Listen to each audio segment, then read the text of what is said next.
नमो अरिहन्ताणं नमो सिद्धाणं नमो आयर्याणं नमो उवजायाणं नमो लोये सवसाहुणं मङ्गलं भगवान् वीरो मङ्गलं गौतमो गणि मङ्गलं कुन्दकुन्दार्यो जैनधर्मोऽस्तु मङ्गलम् सर्वमङ्गलमाङ्गल्यं सर्वकल्याणकारकं प्रधानं सर्वधर्माणां जैनं जयतु शासनं जैनं जयतु शासनम् अरिहंत सिद्ध सूरि उपाध्याय साधु सर्व अर्थ के प्रकाशी मांगलिक उपकारी हैं तिनको स्वरूप जान रागते भई जो भक्ति काय को न माए स्तुति को उचारी है धन्य धन्य तुम ही से काज सब आज भय कर जोर बारंबार वंदना हमारी है मंगल कल्याण सुख ऐसो हम चाहते हैं हो मेरी ऐसी दशा जैसी तुम धारी है हो मेरी ऐसी दशा जैसी तुम धारी है मंगल में मंगल करण वीतराग विज्ञान नमो ताहि जाते भय अरहंतादि महान हरि मंगल करियो महा ग्रंथ करण को काज जाते मिले समाज सब पावे निज पद राज। मोक्ष मार्ग प्रकाशक ग्रंथ अध्याय 9। मोक्ष मार्ग का स्वरूप, उसकी चर्चा हमारी चल रही है। सबसे पहले पंडित जी ने यहाँ पे जो मोक्ष क्या है, जो सुख है वो मोक्ष में है, उसकी सिद्धि करी। हम्म? उसकी सिद्धि करने के बाद पुरुषार्थ से मोक्ष प्राप्ति, उसकी चर्चा करी, है ना। समवायों की चर्चा करी और समवाय में वह पुरुषार्थ प्रधान कथन करे और पुरुषार्थ से मोक्ष प्राप्ति की सिद्धि करी। फिर मोक्ष मार्ग का स्वरूप, और वो मोक्ष मार्ग कैसा है, वो रत्नत्रय रूप है। सम्यक दर्शन, सम्यक ज्ञान और सम्यक चारित्र, उस रूप वो मोक्ष मार्ग है। और उसमें फिर सम्यक दर्शन लिया और सम्यक दर्शन का लक्षण क्या है उसकी चर्चा चल रही है। तो लक्षण की पहले चर्चा करी कि लक्षण कैसा होना चाहिए, अति व्याप्ति, अव्याप्ति और असंभव दोषों से युक्त, और उन दोषों उन उन रहित, अव्याप्ति, अतिव्याप्ति और असंभव दोषों से रहित वो लक्षण होता है। और जो सम्यक्त है, सम्यक दर्शन है, सम्यक दर्शन के लक्षण की चर्चा चल रही है। तो सम्यक दर्शन का लक्षण क्या है कि तत्वार्थ श्रद्धान वही सम्यक दर्शन। तो जो तत्वों, 7 तत्वों की जो श्रद्धा है, सच्ची श्रद्धा है, वो सम्यक दर्शन का लक्षण है। अब उसकी चर्चा हमारी चल रही है। तो पहले, उसके पहले बताया भाई तत्व और अर्थ क्या होते हैं, तत्वार्थ क्या होता है। तो तत्वार्थ उन्होंने बताया, फिर कहीं पे सिर्फ तत्वार्थ का श्रद्धान, कहीं पे तत्व का श्रद्धान, कहीं पे पदार्थ का श्रद्धान, ये सारी बातें आई और सारी बातें एक ही हैं, वो पंडित जी ने यहाँ पे सिद्ध करी हैं। और फिर आगे हमारी चर्चा जो पिछली बार चल रही थी कि तत्व 7 ही क्यों होते हैं। तत्व अनंत होते हैं, पर अनंत में हम उनको 2 जातियों में विभाग कर सकते हैं, जीव और अजीव में। पर बोले वो जीव और अजीव में अगर हमने विभाजित करा तो वो ठीक है, पर उसके बाद उन्होंने 5 एडिशनल तत्व और क्यों बताए। तो हमने उसकी थोड़ी चर्चा करी कि भैया इसलिए बताए कि हमारा अभी यहाँ पे, हम किस चीज के लिए, अभी हमारा अभिप्राय क्या है, यहाँ पे हम सबका अभिप्राय मोक्ष जाने का है, सुख की प्राप्ति करने का है।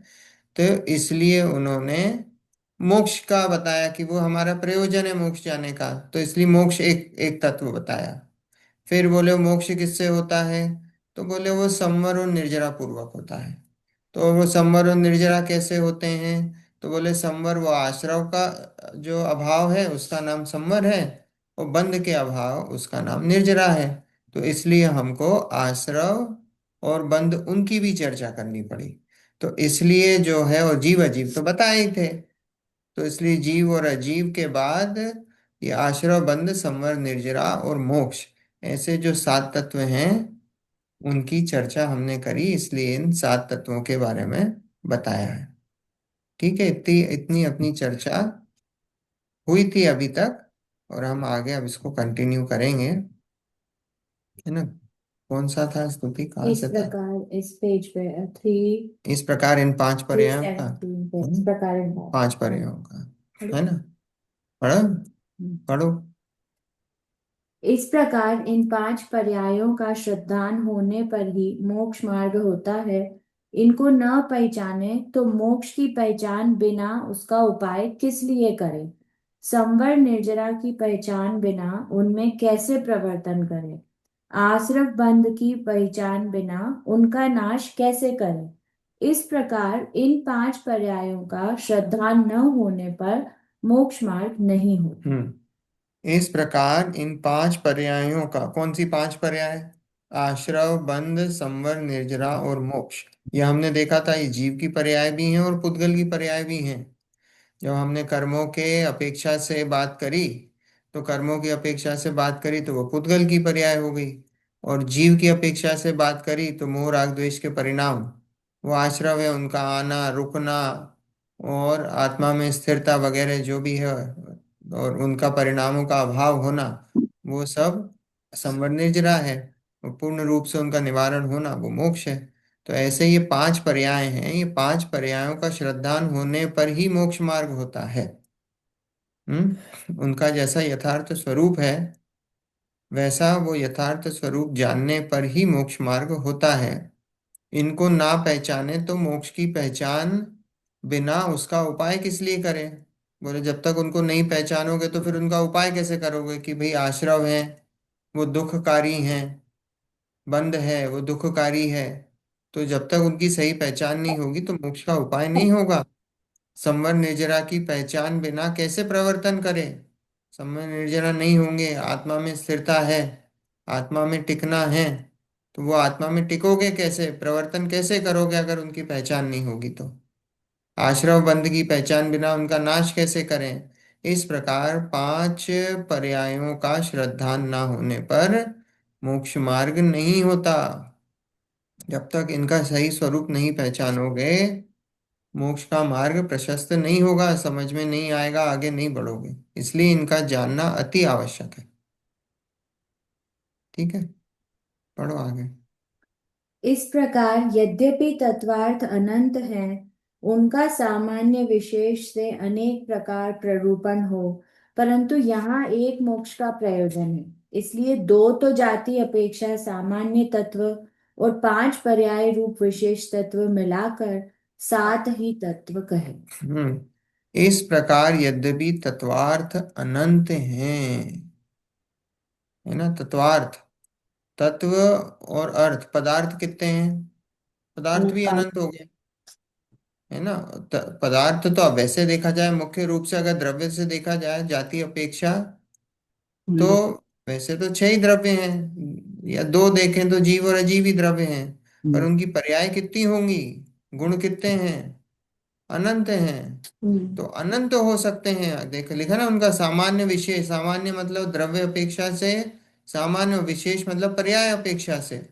तो हम सामान्य और विशेष से अनेक प्रकार प्ररूपण हो, अनेक प्रकार से उसका प्ररूपण हो सकता है। पर्याय कितनी होती हैं, अनंत है पर्याय, एक एक एक द्रव्य में अनंत गुण और अनंत गुण की अनंत पर्याय। तो हम ऐसे देखेंगे तो अनंत प्रकार से देख सकते हैं। परंतु यहाँ तो एक मोक्ष का प्रयोजन है। हमारा प्रयोजन तो सिर्फ मोक्ष जाने का है यहाँ पे। तो इसलिए दो तो जाति अपेक्षा सामान्य तत्व, अगर जाति अपेक्षा बात करेंगे तो सामान्य रूप से दो ही तत्व, जीव और अजीव, और पांच पर्याय रूप विशेष तत्व मिलाकर सात ही तत्व कहे। ये पर्याय हैं, आश्रव, बंध, संबंध, निर्जरा और मोक्ष। जीव की ले लो या पुद्गल की ले लो, हमें तो जीव की पर्याय से मतलब है, पुद्गल से क्या लेना देना। आश्रव, बंध, संबंध, निर्जरा, मोक्ष हमें तो अपने जीव पे ढालना है। पुद्गल पुद्गल का काम करता है, कर्मों से हमें क्या लेना देना, वो कर्म कर्म का काम करेंगे, वो पुद्गल पुद्गल का काम करेगा। हमें तो अपना अपना काम देखना है। तो ऐसे सात तत्व कहे। तो सीधा सीधा हिसाब है कि मोक्ष की बात चल रही है, मोक्ष प्रयोजन है हमारा। तो अगर मोक्ष का प्रयोजन है हमारा, तो मोक्ष के प्रयोजन में ये सात तत्व कार्यकारी होते हैं। इसलिए यहाँ पर इन सात तत्वों की चर्चा करी। चलो स्थिति आगे। हम्म। इनके यथार्थ श्रद्धान के अधीन मोक्ष मार्ग है। इनके सिवा औरों का श्रद्धान हो या ना हो या अन्यथा श्रद्धान हो, किसी के अधीन मोक्ष मार्ग नहीं है, ऐसा जानना। इनके यथार्थ श्रद्धान के अधीन मोक्ष मार्ग है। जब तक इनका श्रद्धान नहीं होगा, हाँ वो भी यथार्थ, हाँ यथार्थ, तो तब तक मोक्ष मार्ग आगे नहीं बढ़ोगे आप।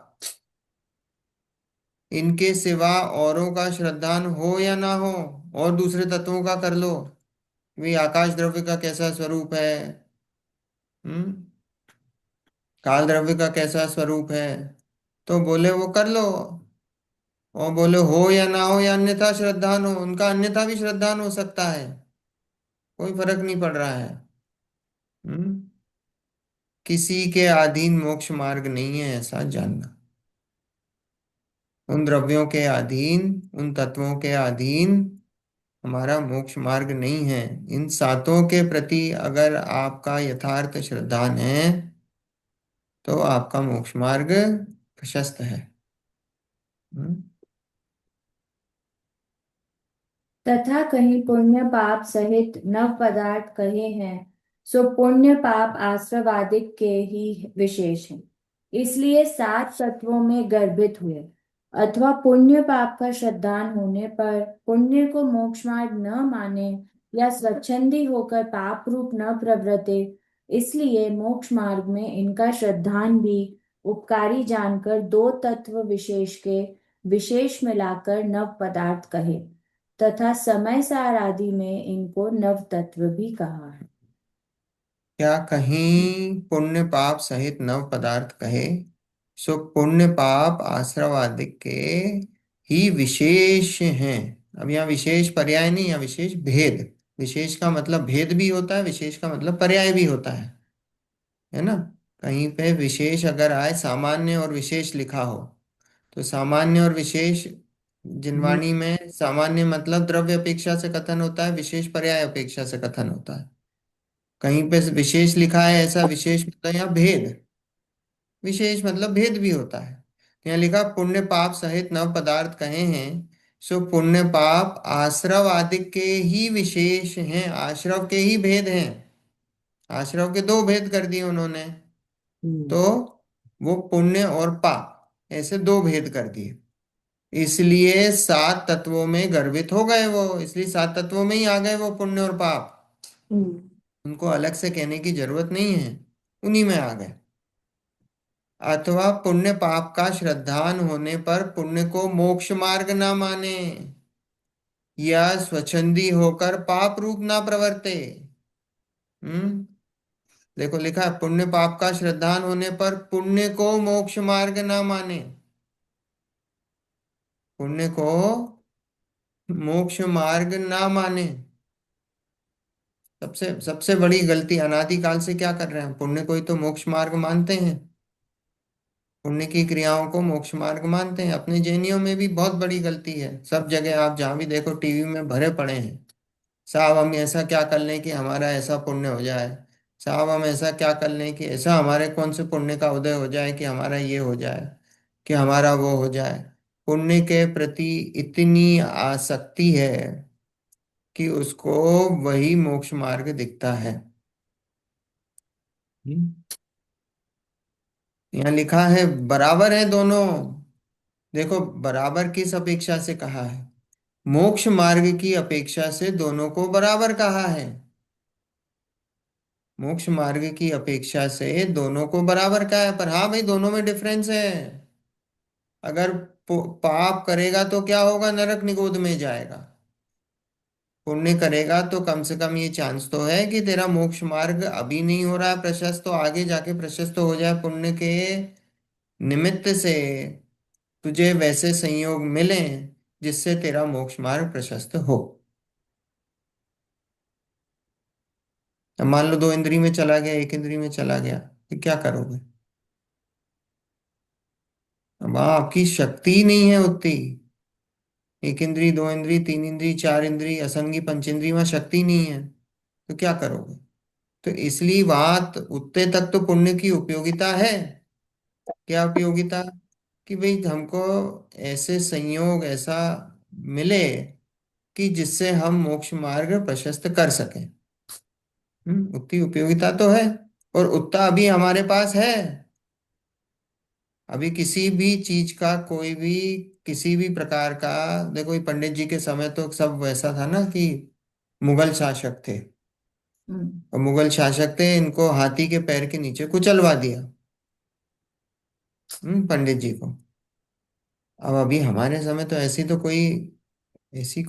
अवस्था नहीं है कि यहाँ पे अभी कि साहब जैनियों को मार रहे हो। अभी देखा ना कितना, आप 2000 साल में क्या क्या नहीं हुआ, घानी में पेल दिया, ये कर दिया, मुनिराजों को आग लगा दी, और ये कर दिया, वो कितना कुछ हुआ है पिछले 2000 सालों में। बहुत हुआ है, जैनों में मास कन्वर्जन हुआ। हम्म साउथ इंडिया में मास कन्वर्जन हुआ। करोड़ों की संख्या में जैन थे, सब कन्वर्ट हो गए। कन्वर्ट खत्म हो गए।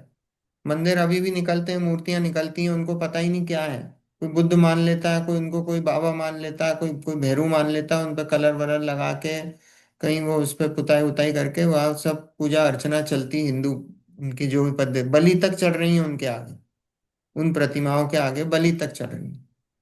हम्म? तो कितना कितना मतलब ऐसा समय निकला। और अभी तो समय आप सोचो, हम लोग बहुत अच्छे समय में हैं। सारी की सारी चीजें हमारे फेवर में हैं, पर हम फिर हम्म। भी नहीं करना चाहते हैं। क्यों? क्योंकि अब हम दूसरे पंचेंद्रियों की, अब हमें पंचेंद्रियों के विषय भाते हैं।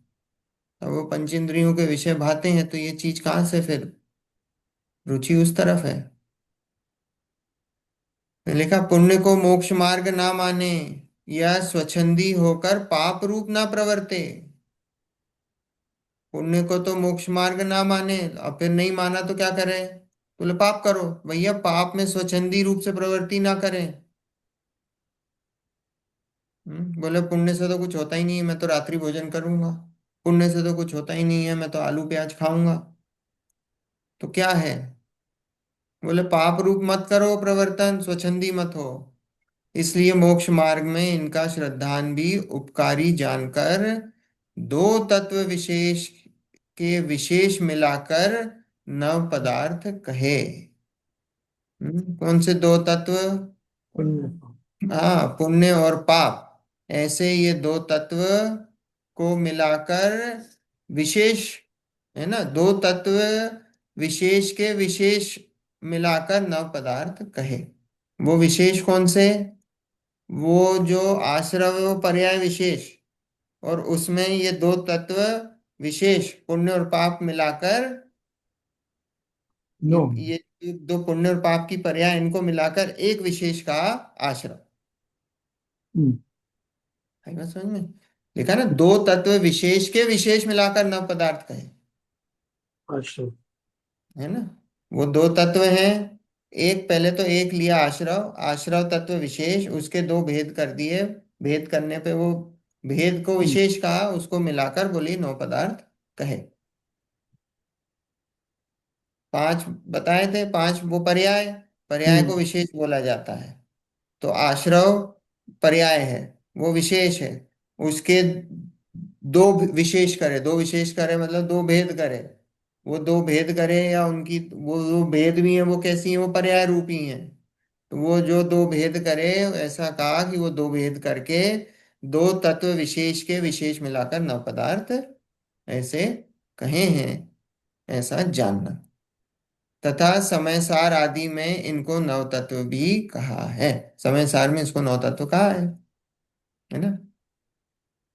नौ नौ पदार्थ पदार्थ नौ या नौ तत्व। तत्व। हम्म नौ पदार्थों को ही नौ तत्व कहा। हाँ, समझ। नौ पदार्थों को ही नौ तत्व कहा है। इंटरचेंजेबल यूज होते हैं। नौ हम्म। पदार्थ, नौ तत्व हम्म। इंटरचेंजेबल यूज होते हैं। अपन ने देखा था ना अभी, तत्व क्या? के श्रद्धान को भी क्या बोला? सम्यक दर्शन। दर्शन। अर्थ के श्रद्धान को भी सम्यक दर्शन, और तत्वार्थ के श्रद्धान को भी सम्यक दर्शन। क्यों? हम्म। क्योंकि ये जो तत्व और पदार्थ हैं, जो जीव और अजीव हैं, वो क्या कहा, वो जीव और अजीव तो दोनों में कॉमन है। हम्म। द्रव्य में भी कॉमन है और तत्व में भी कॉमन है।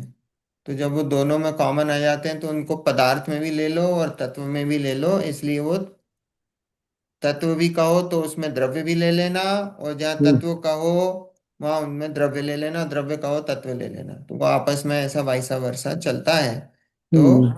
ऐसा उनमें मानना।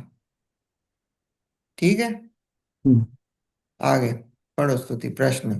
फिर प्रश्न। इनका श्रद्धान सम्यक दर्शन कहा, सो दर्शन तो सामान्य अवलोकन मात्र और श्रद्धान प्रतीति मात्र, इनके एकार्थपना किस प्रकार संभव है?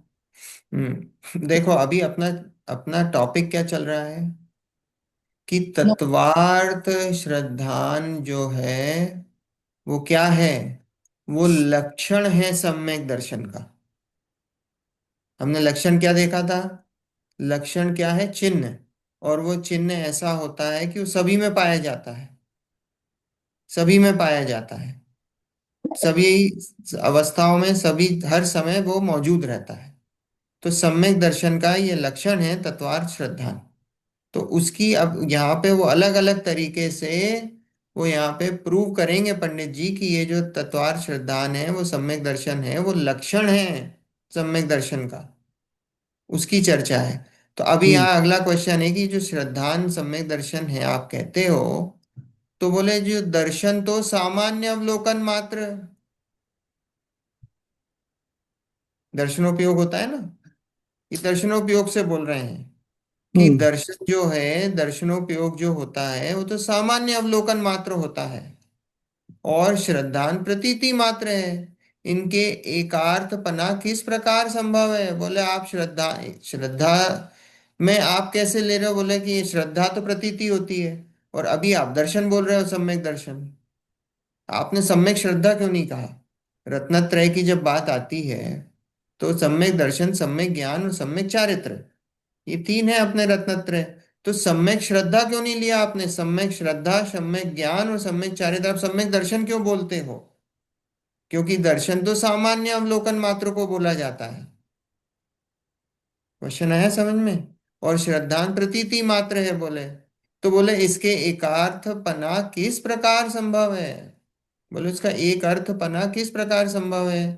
आप दर्शन मात्र को सम्यक दर्शन, उसको भी सम्यक दर्शन बोलोगे क्या, जो दर्शनोपयोग है? ये क्वेश्चन है ना? पढ़ो, उत्तर पढ़ो। उत्तर।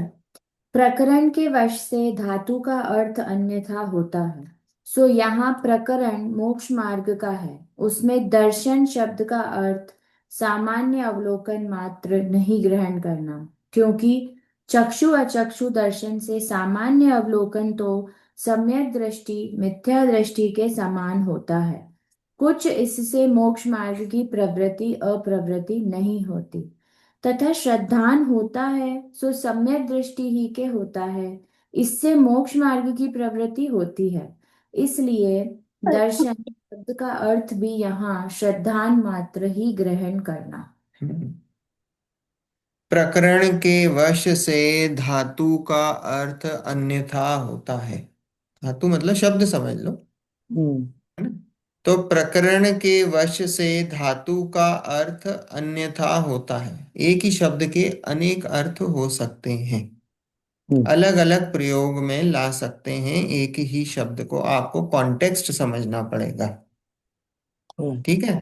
सो यहाँ प्रकरण मोक्ष मार्ग का है, यहाँ कॉन्टेक्स्ट किसका चल रहा है? मोक्ष मोक्ष मार्ग। मार्ग का चल रहा है।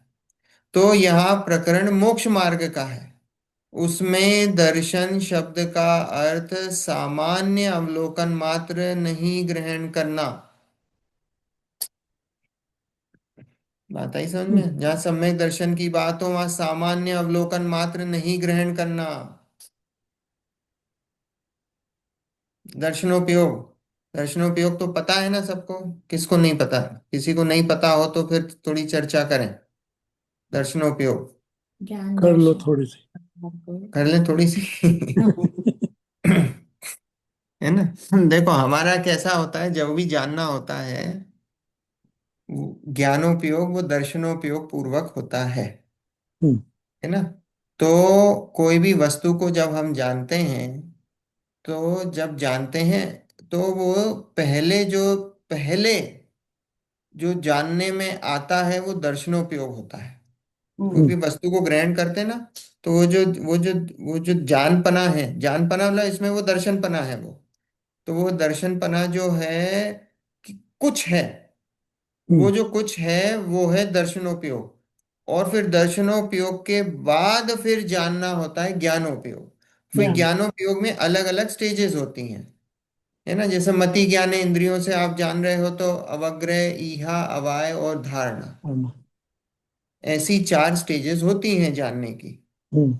तो उसके पहले की जो स्टेज होती है वो दर्शनोपयोग होती है। अब राइट। वो जो दर्शनोपयोग की जो जो हमारी जो प्रवृत्ति होती है, जो उपयोग चलता है दर्शनोपयोग का, वो हम जो छद्मस्त होते हैं वो पकड़ नहीं सकते हैं दर्शनोपयोग को। बिल्कुल।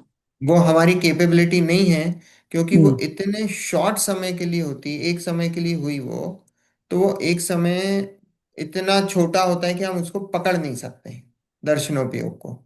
राइट। वो सिर्फ केवल ज्ञानी के ज्ञान गम्य है। क्यों? क्योंकि केवल ज्ञानी ने जाना कि जो ज्ञान जानपना हो रहा है वो दर्शनोपयोग पूर्वक हो रहा है, जो ज्ञानोपयोग हो रहा है वो दर्शनोपयोग पूर्वक हो रहा है। तो उन्होंने देखा होगा तभी तो बताया ना। छद्मस देख नहीं सकता, तो बताया किसने? केवल ज्ञानी ने बताया, इसका मतलब केवल ज्ञानी ने देखा है। तो केवल ज्ञानी ने देखा है कि हमारा पहले दर्शनोपयोग होता है। कोई भी वस्तु को हम जानते हैं तो पहले वस्तु का सामान्य अवलोकन, सिर्फ हम्म। सामान्य कुछ है, सामान्य। अभी ये अच्छा। कोई डिस्टिंक्शन नहीं है कि टेबल है, फ्रिज है, कैलकुलेटर है, कुर्सी है, कार है, कुछ भी नहीं, कुछ। बस जो कुछ है वो बताने के लिए बताया गया है हमको, क्योंकि या हम पकड़ ही नहीं सकते हैं वो। वो ये भी सिर्फ उसमें। समझाने के लिए बताया गया है, क्योंकि हम पकड़ ही नहीं सकते, हम समझाएं कैसे उस चीज को।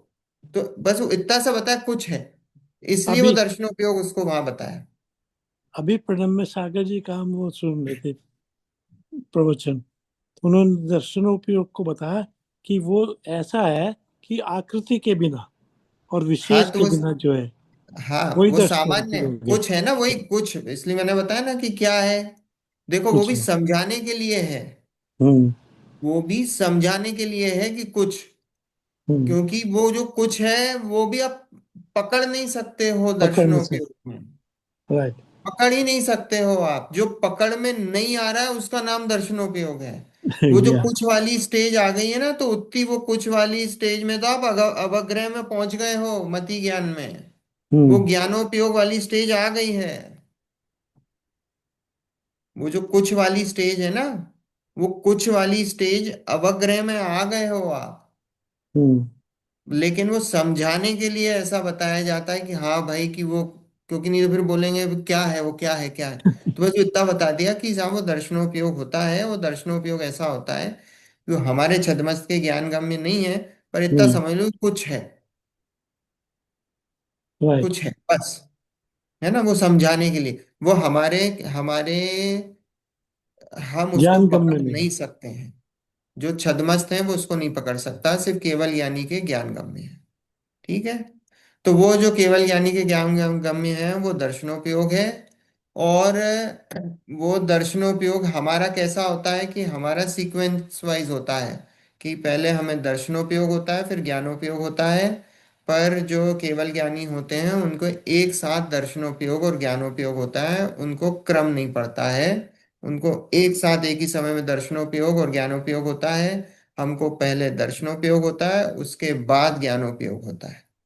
ऐसा सीक्वेंस होता है। ठीक है।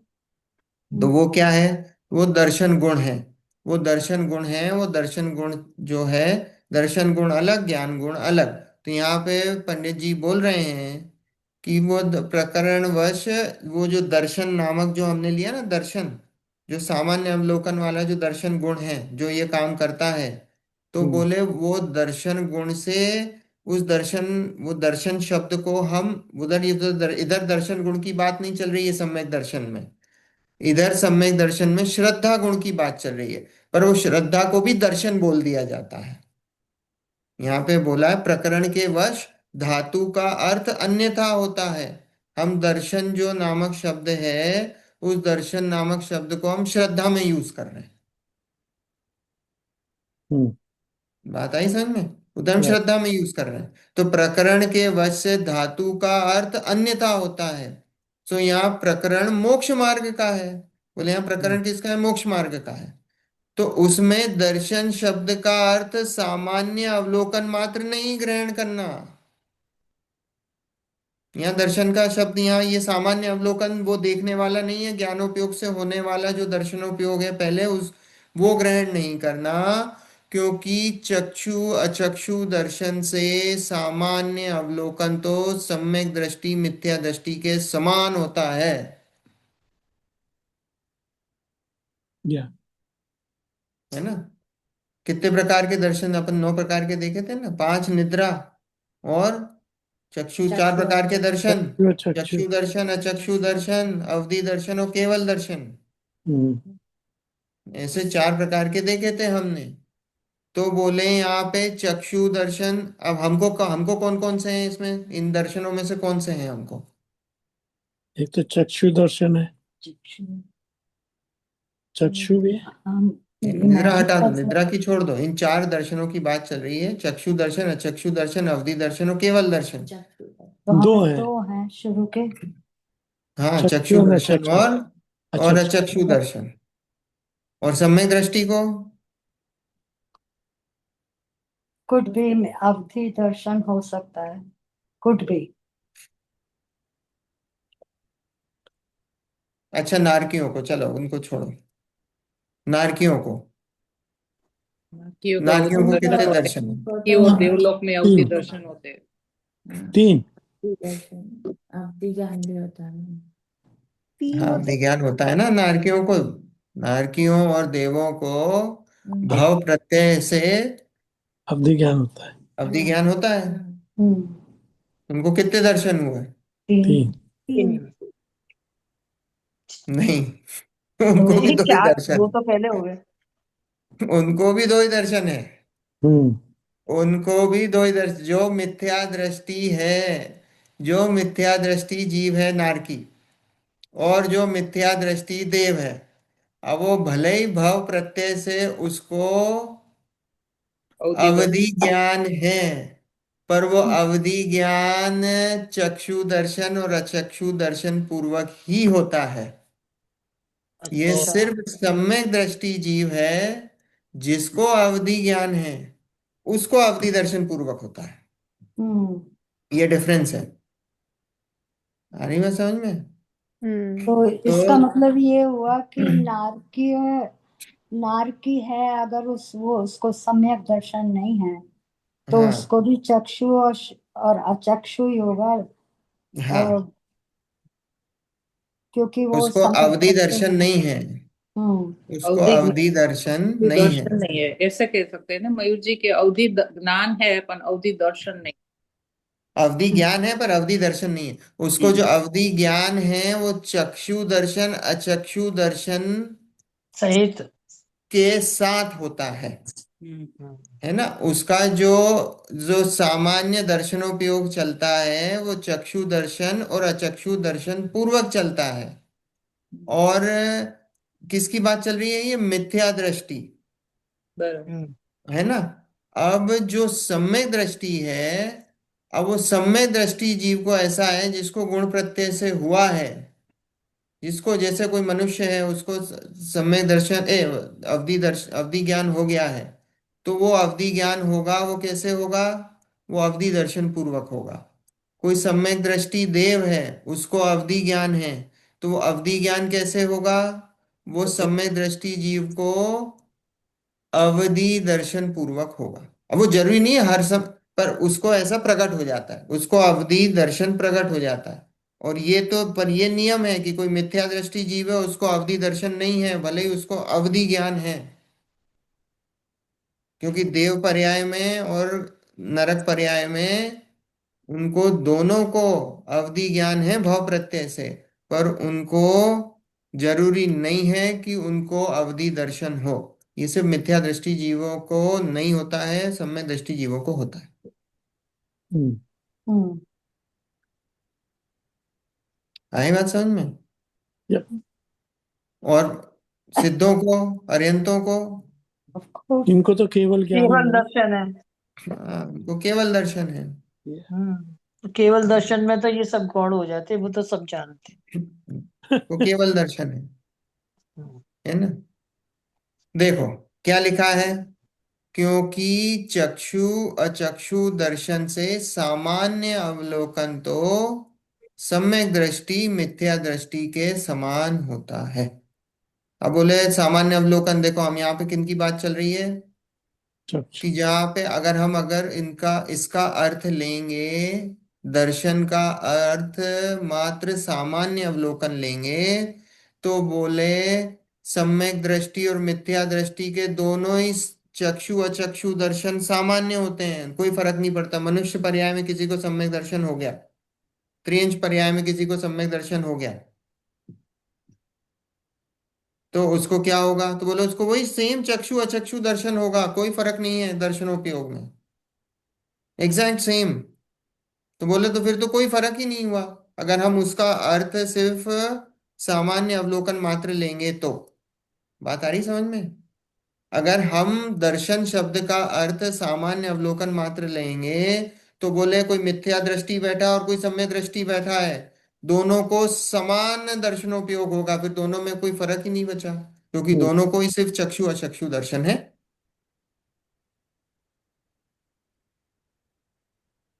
राइट। है ना? अवधि अवधि ज्ञान तो हुआ नहीं है उसको, हम्म। सम्यक दृष्टि को। तो दोनों दोनों क्या है, दोनों को दर्शनोपयोग तो सेम हुआ, तो बोले फिर किस बात का सम्यक दर्शन कहलाएगा? दर्शनोपयोग में तो कोई फर्क ही नहीं पड़ा, दोनों को चक्षु अचक्षु दर्शन है, बराबर है ना? के समान, सम्यक दृष्टि मिथ्या दृष्टि के समान होता है।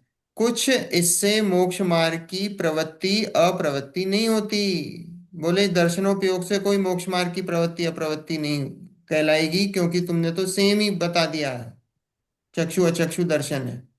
तथा श्रद्धान होता है सो सम्यक दृष्टि ही के होता है, इससे मोक्ष मार्ग की प्रवृत्ति होती है। तो बोले पलटती क्या चीज है, पलटती श्रद्धान, श्रद्धा पलटती है सम्यक दृष्टि की, ये सामान्य अवलोकन मात्र नहीं पलटता है कुछ। जानने का प्रोसेस में कोई डिफरेंस नहीं आता है, जानने का प्रोसेस तो वैसा का वैसा ही है। दर्शनोपयोग पूर्वक ज्ञानोपयोग, दर्शनोपयोग जैसा उसका चल रहा है चक्षु अचक्षु दर्शन से, वैसे ही उसका वहां चल रहा है चक्षु अचक्षु दर्शन से, मिथ्या दृष्टि सम्यक दृष्टि का। तो बोले क्या, तो बोले श्रद्धान पलटता है, तो श्रद्धान होता है तो सम्यक दृष्टि ही के होता है, इससे मोक्ष मार्ग की प्रवृत्ति होती है। इसलिए दर्शन शब्द का अर्थ भी यहाँ श्रद्धान मात्र ही ग्रहण करना। तो बोले दर्शन शब्द का अर्थ यहाँ पे क्या ग्रहण करना, सिर्फ श्रद्धान करना। दर्शन यहाँ पे जो दर्शनोपयोग है उसको ग्रहण मत करना, क्योंकि दर्शनोपयोग में कोई फर्क नहीं पड़ा है, दर्शनोपयोग ऐसा का ऐसा ही है। ऐसा कैसे के मतलब क्या हुआ?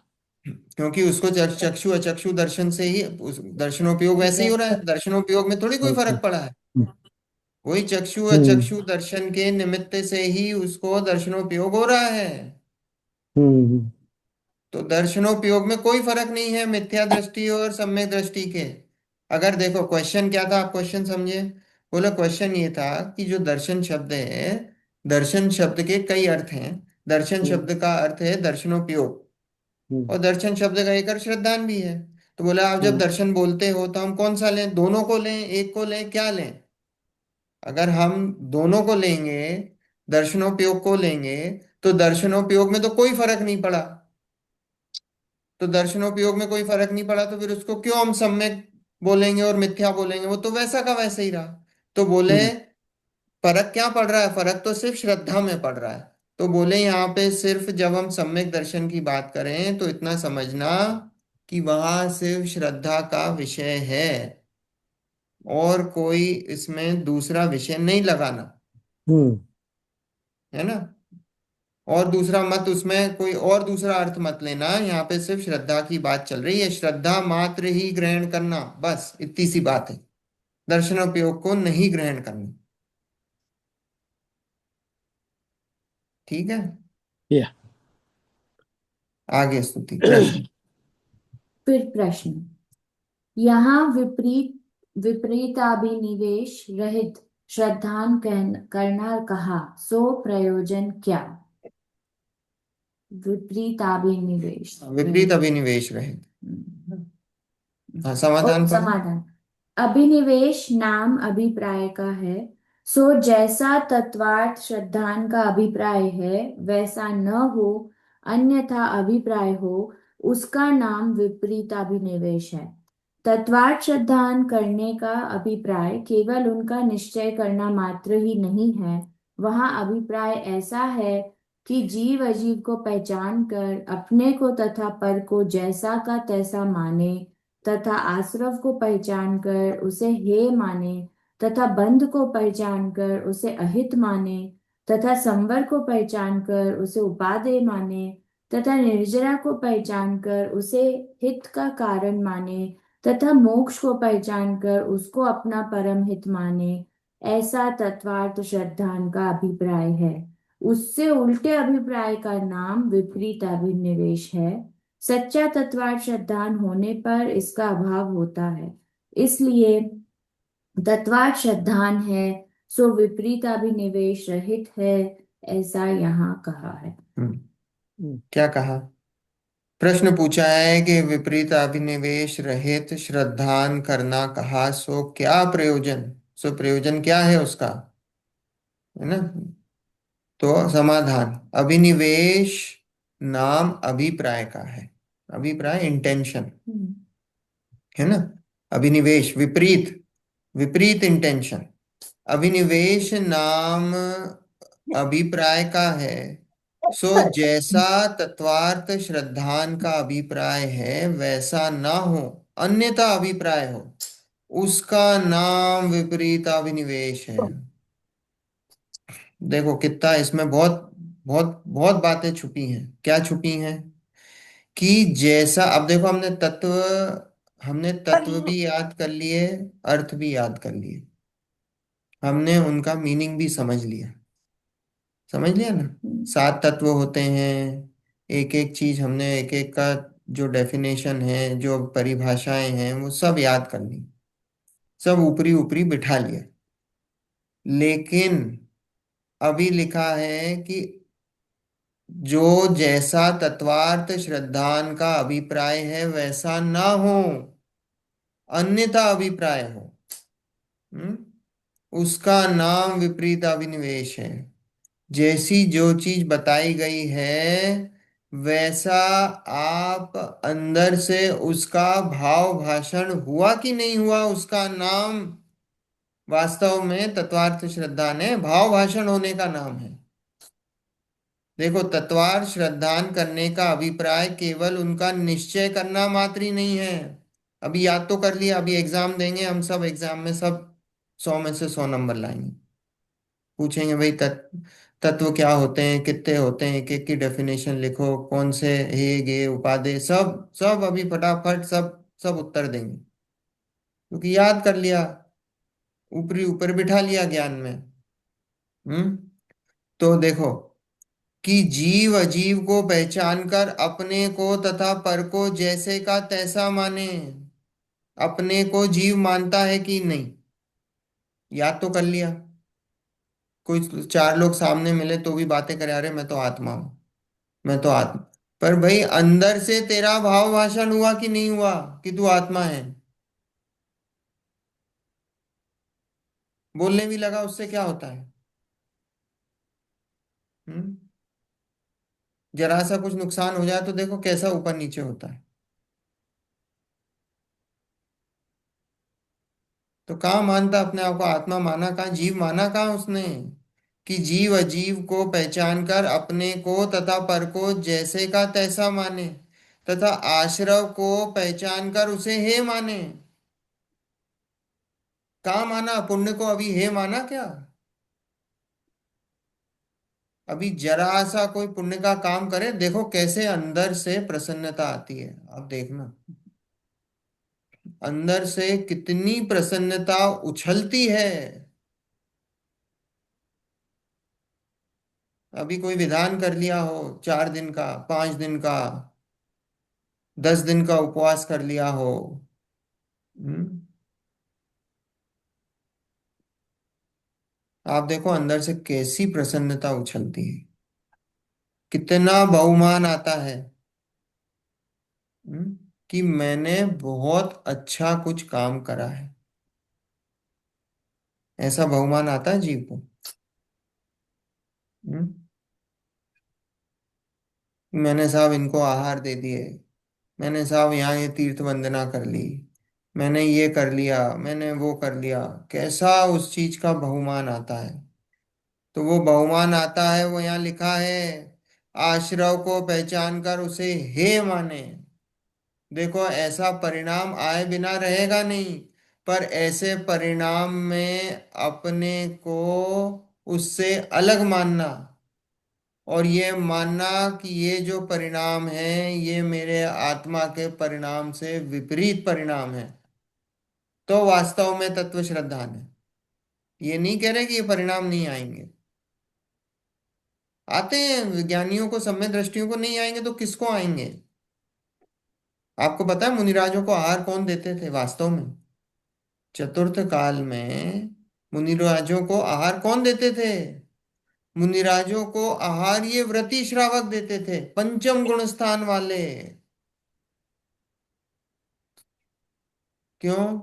क्योंकि उनका आहार जल जो भी प्रवृत्ति है वो कैसी है, वो एकदम शुद्ध है। और नहीं, अगर कहीं पे व्यवस्था नहीं हो रही तो चौथे गुण स्थान वाले, और कहीं वैसी भी व्यवस्था नहीं हो रही तो ऐसे श्रावक आहार देते थे कि भाई जो जिनका जो पूरा जो जीवन है बहुत साधारण सिंपल वैसा, वो मुनियों को आहार देते थे। मतलब इन द सेंस वो ऐसी ही वृत्ति ऐसी होती थी लोगों की। अपन ने देखा था मुनिराजों कैसा गोचरी, भ्रामरी, उदराग्नि प्रक्ष्मण, गर्त पूरण, अक्षमृषण, ये देखे थे कि नहीं मुनिराजों की प्रवृत्ति कैसी होती है।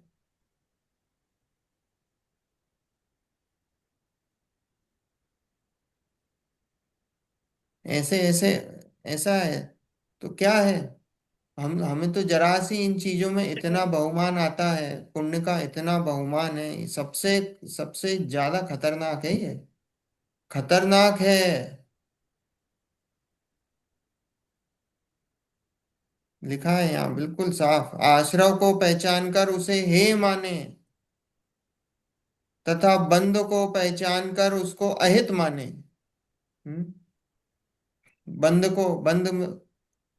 हमको तो क्या सबको स्वर्ग जाना है, उसमें कि साहब हम किस लिए, भैया हमें तो स्वर्ग मिल जाए बस।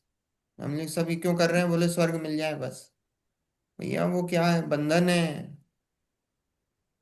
और मिथ्या दृष्टि बन के स्वर्ग जाओगे, एक इंद्री में जाके गिरोगे उसके बाद, और फिर वहां से कब निकलोगे कुछ अता पता नहीं है।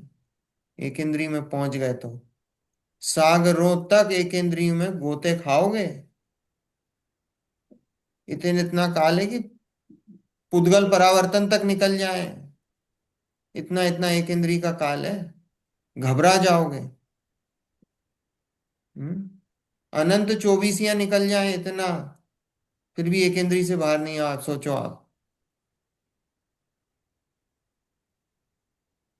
पर वो कहाँ, उसको उतना तो ध्यान ही नहीं है। लिखा, आश्रव को पहचान कर उसे हे माने तथा बंध को पहचान कर उसे अहित माने, तथा संवर को पहचान कर उसे उपादेय माने। कि मोह राग द्वेष के भाव हैं वो कैसे हैं, वो अहितकारी हैं, मेरे आत्मा से विपरीत परिणाम हैं, मेरे करने योग्य नहीं है, त्यागने योग्य है। तथा निर्जरा को पहचान कर उसे हित का कारण माने, तथा मोक्ष को पहचान कर उसको अपना परम हित माने। ऐसा तत्वार्थ श्रद्धान का अभिप्राय है। ये अपने पे फिट बिठाना, या किसी दूसरे की चर्चा नहीं चल रही है। ये तो सब अपने अपने पे, सबको अपना अपना देखना है और अपने अपने पे फिट बिठाना है कि भाई ये मेरे पे फिट बैठ रहे हैं कि नहीं बैठ रहे हैं। मैंने धर्म के नाम पे क्या क्या नहीं करा। दूसरों के धर्मों की तो छोड़ ही दो, आप दूसरों के धर्मों में जाना, वो तो अपन यहाँ स्वाध्याय कर रहे हैं, उसकी तो बात ही नहीं है कि भाई दूसरों के यहाँ तो हमने अपने जैनों के धर्म के नाम पे क्या क्या कर रहे हैं उसका विचार करना। दूसरों की तो चर्चा ही नहीं है अपनी। हम्म।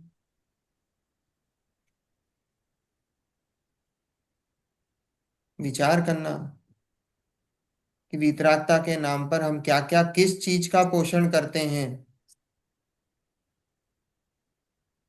लिखा है ऐसा तत्वार्थ श्रद्धान का अभिप्राय है, ऐसा कि जिसमें भाव भाषण हो, वो तत्वार्थ श्रद्धान है वास्तव में।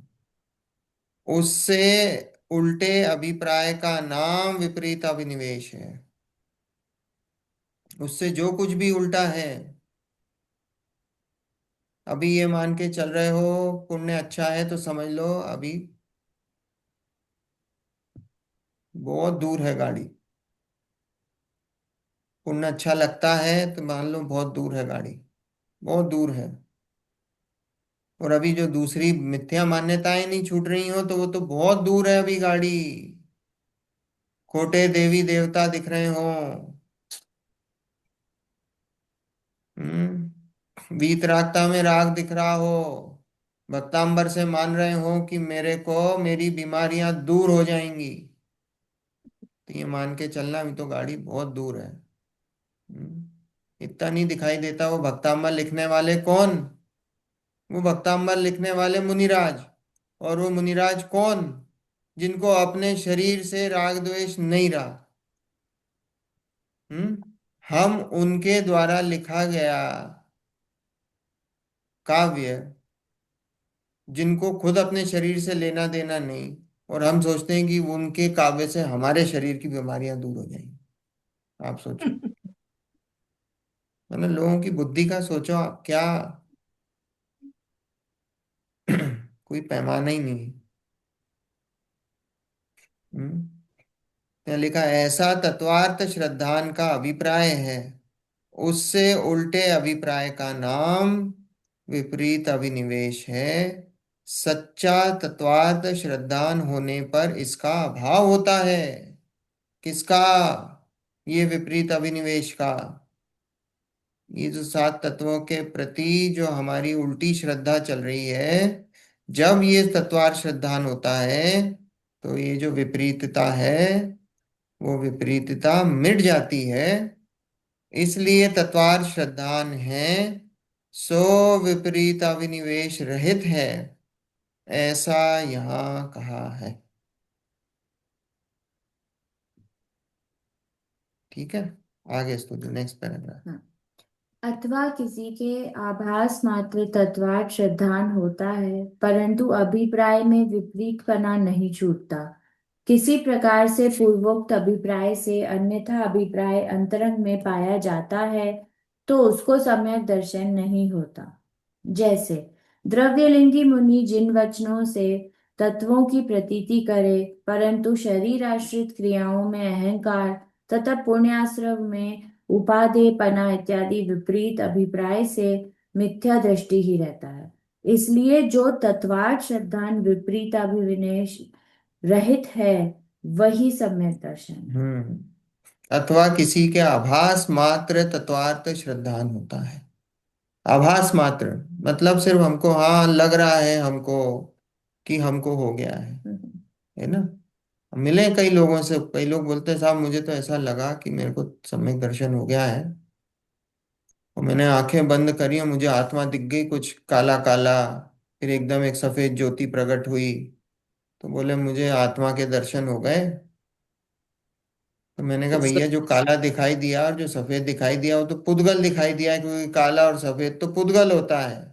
के गुण। आत्मा तो अमूर्तिक है, वो कहाँ से दिखाई देगा। कि चर्म चक्षुओं से आत्मा दिखाई थोड़ी देता है। आत्मा तो अमूर्तिक है, आत्मा की तो अनुभूति होती है, दिखाई नहीं देता है। पर ऐसा मानते हैं, जैनों में भी मानते हैं। कहले साहब मेरे को तो इन 7 तत्वों का श्रद्धान हो गया है, और मुझे तो जो है ऐसा आत्मा भी दिखाई दिया है, और मैं तो इतनी शांति का अनुभव होता है, और मैं मेडिटेट करता हूँ, ये करता हूँ, और मुझे जो है आत्मा की अनुभूति हो गई, ऐसा ऐसा मुझे लगता है। तो बोले यहाँ लिखा है, किसी के आभास मात्र तत्व श्रद्धान होता है, परंतु अभिप्राय में विपरीतपना नहीं छूटा। अभिप्राय में विपरीतपना नहीं छूटता। अभी कौन सा वो भले ही बोल रहा है, ऊपर दिख रहा है, अभी अभी उसका कुछ भी नहीं छूटा है, कुछ भी नहीं छूटा उसका। और यहाँ तो देखो, अभी तो ये तो अपन तो ये जो मैंने एग्जांपल दिया, ये तो किसी गृहस्थ का दिया है, जिसको सामने ही दिख रहा, कुछ नहीं छूटा था उसका। छूटा इन द सेंस, बाहर से छूटने की बात नहीं कर रहा हूं, अंदर से ही सामने ही दिखाई दे रहा, कुछ नहीं छूटा उसका राग। बाहर से छूटना उठना उसकी कोई कीमत नहीं है। वो तो 6 खंड का राज्य भी हो साथ में, लेकिन अंदर से छूटा हुआ है तो छूटा ही हुआ है। उसकी बात नहीं चल रही है यहाँ तो। अंदर से कुछ नहीं छूटा उसकी बात। देखो यहाँ, किसी प्रकार से पूर्वोक्त अभिप्राय से अन्यथा अभिप्राय अंतरंग में पाया जाता है, तो उसको सम्यक दर्शन नहीं होता। बोले कहीं ना कहीं उसको, बोले ऊपर जो चर्चा चली ना, किसी प्रकार से पूर्वोक्त अभिप्राय से अन्यथा, पूर्वोक्त मतलब ये जो पहले चर्चा चली जो विपरीत अभिनिवेश था, तो बोले वैसा पूर्वोक्त अभिप्राय से अन्यथा अभिप्राय अंतरंग में पाया जाता है, तो उसको सम्यक दर्शन नहीं होता। बोला कुछ ना कुछ उसको अंदर, कुछ ना कुछ किसी प्रकार का विपरीत अभिप्राय बैठा हुआ है। भले ही इतना सा कि भगवान की भक्ति करने से मेरा भला होगा, पूजा व्रत उपवास आदि करने से मेरा भला होगा, ये अभिप्राय बैठा हुआ है। शरीर की क्रियाओं का मैं करता हूं, ये अभिप्राय बैठा हुआ है। मैं घर चला रहा हूँ, मैं दुकान चला रहा हूँ, मैं बच्चों को बड़ा कर रहा हूँ, पढ़ रहा हूँ, पढ़ा रहा हूँ, वो सब कुछ ना कुछ बैठा हुआ। मैं खाता हूँ, मैं पीता हूँ। और आगे यहाँ देखो, जैसे द्रव्यलिंगी मुनि जिन वचनों से तत्वों की प्रतीति करे, परंतु शरीर आश्रित क्रियाओं में अहंकार व पुण्याश्रव में उपादेयपना इत्यादि विपरीत अभिप्राय से मिथ्या दृष्टि ही रहता है। द्रव्यलिंगी मुनि, अब ये देखो सीधे द्रव्यलिंगी मुनि पे आते हैं। क्यों? क्योंकि वो उत्कृष्ट दिखाई देते हैं, और उनको क्या है, भले ही जिन वचनों से अभी शास्त्र पढ़ के उपदेश भी देंगे, तत्वों की प्रतीति बताते हैं, ये करो वो करो, परंतु शरीर आश्रित क्रियाओं में अहंकार, मैं इन 28 मूल गुणों का पालन करने वाला हूं, मैं इन क्रियाओं का करता हूं, मैं ये संग चलाता हूं, मैं दीक्षा देता हूं, मैं पठन पाठन कराता हूं, मैं आशीर्वाद देता हूं। ये क्या है? ये सब शरीर आश्रित क्रियाओं में अगर वो अहंकार है, अगर वो उन क्रियाओं को अंदर से कर्ता मानता है अपने आप को, तो बोले उन क्रियाओं में अहंकार तथा पुण्य आश्रम में उपादेयपना। पुण्य आश्रम में कोई आके पूछे साहब क्या करने से पुण्य होगा, क्या करने से पुण्य होगा, बोले ये कर लो पुण्य होगा, ये कर लो, ये देख के समझ जाओ कि वो क्या है, वो मुनि ही नहीं है, वो तो मिथ्या दृष्टि जीव है। जो पुण्य के उपदेश दे कि ये करने से पुण्य होगा और तुम्हारा भला होगा, तो वहां समझ लो कि वो तो श्रमण कहलाने लायक भी नहीं बचे। हम्म। शरीर आश्रित क्रियाओं में अहंकार, पुण्य आश्रव में उपादेयपना इत्यादि विपरीत अभिप्राय से मिथ्या दृष्टि ही रहता है। इसलिए जो तत्वार्थ श्रद्धान विपरीत अभिनिवेश रहित है, वही सम्यक दर्शन है। देखो बहुत बात एकदम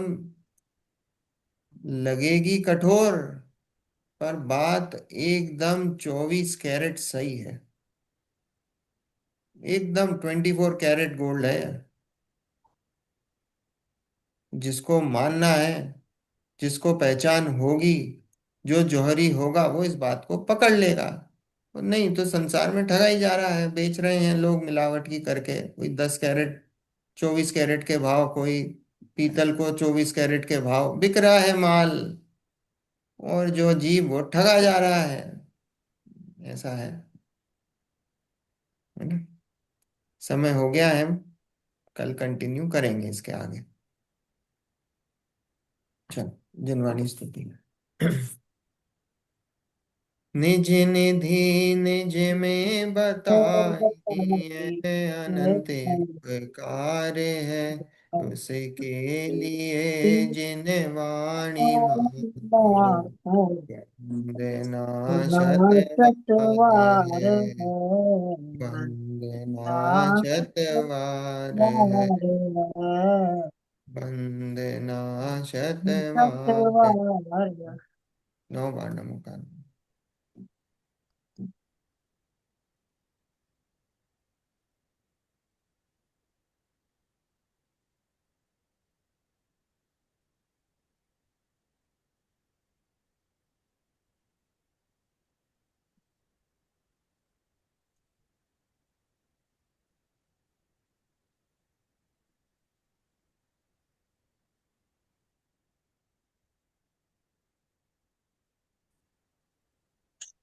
जय जिनेन्द्र।